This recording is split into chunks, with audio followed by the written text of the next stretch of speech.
2 minute warning now, or from take the shot? Again, it's a 2-minute warning now, 5:30 today.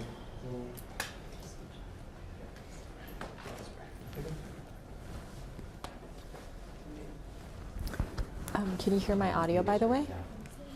Can you hear my audio? Yeah. Okay, great. Is it on? Well, let me see if it's on. Make sure it's going direct to the camera. Yep, you're good. Okay, great.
Tighten the BNCs on that.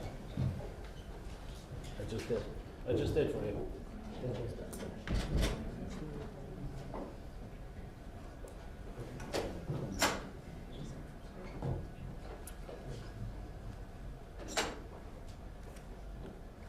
Good evening. Within a few hours, Hurricane Milton is expected to make landfall on the west coast of Florida, the western coast of Florida. Already we're seeing impacts from the storm, including significant winds and heavy rain. And there's also been frequent and widespread tornado warnings throughout the day. And they're continuing and expected to expand as Milton moves over land, including a few that have already touched down in South Florida. Currently, Milton is a Category 3 with wind speeds up to 120 miles per hour. But no one should be confused. It's still expected to be one of the most and worst destructive hurricanes to hit Florida in over a century. You know, both the heads of the National Hurricane Center and the National Weather Service made it very clear in conversations I've had with them earlier today.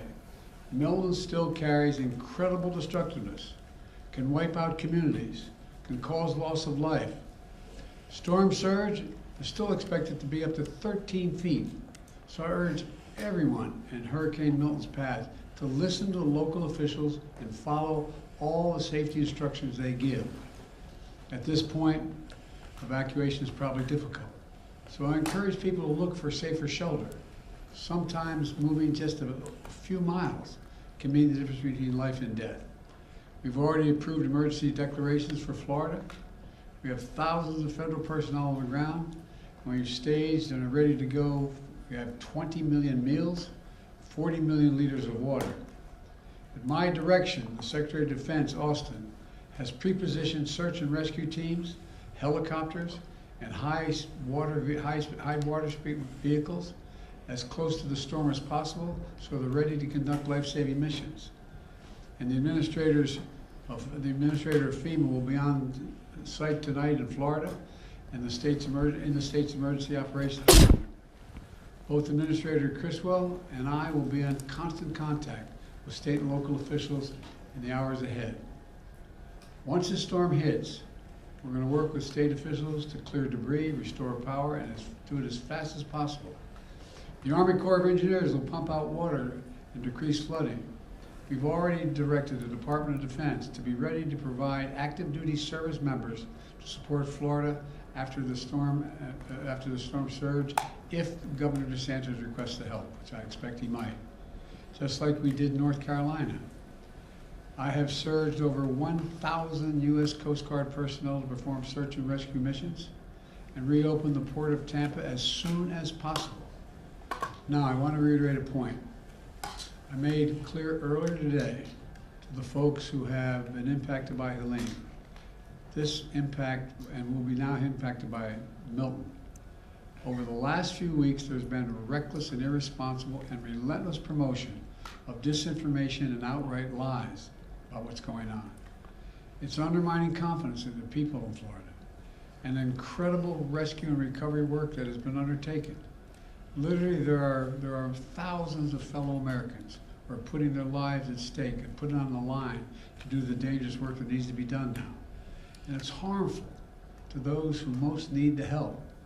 Quite frankly, these lies are un-American, and there is simply no place for them. Not now, not ever. Former President Trump has led this onslaught of lies.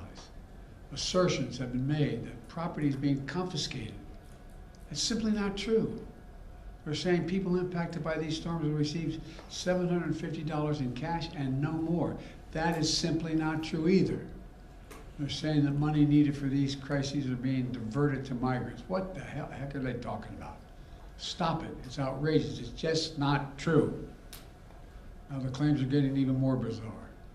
Marjorie Taylor Greene, the congresswoman from Georgia, is now saying the federal government is literally controlling the weather. We're controlling the weather. It's beyond ridiculous. It's so stupid. It's got to stop. Let me close with this. As difficult as these days and weeks have been, we've seen incredible courage by so many of our fellow Americans. I want to thank all the first responders for running toward danger instead of away from it, for saving lives and making a difference. FEMA personnel risking their lives, climbing on hillsides to reach people cut off by Helena. Army National Guard flying through the gale wind force that, it's amazing what they're doing. Firefighters lifting collapsed wood and metal in an attempt to see if there are survivors, any survivors under the debris, risking their lives. Coast Guard teams rappelling from helicopters to rescue people and risking their own lives. There are countless friends and neighbors who have sacrificed for the greater good. Volunteers leaving their own families behind to help search for someone else's family. Fellow Americans looking out for one another. That's America at its very best. That's who we are. So my final message tonight is to the people of Florida and all the impacted states. We've got your back. We've got your back. And Kamala and I will be there for as long as it takes to rescue, recover, and rebuild. May God bless you all, and may God protect those serving in the eye of this storm on behalf of our nation. Thank you. Why do you think Trump is spreading misinformation? Why do you think Trump is spreading misinformation? To President Putin during the height of the pandemic. Do you have a comment, sir? Why do you think Trump is? Un-American. Why do you think Trump is spreading misinformation? I don't know. I simply don't know. You can speculate, but I just find it. I've used the phrase more than I've used it ever in my whole career. Un-American. It's un-American. It's not who the hell we are. What are they talking about? Sir, have you considered calling him and asking him to stop doing that? To stop spreading it? Oh, come on. Mr. President, does Governor DeSantis need to take Vice President Harris's calls? All I can tell you is I'm talking to Governor DeSantis. He's been very gracious. He's thanked me for all we've done. He knows what we're doing, and I think that's important. Can you say that Florida has everything it needs for the storm? How was your call with Netanyahu today? We didn't talk about the storm. Thanks, Thank everybody. you.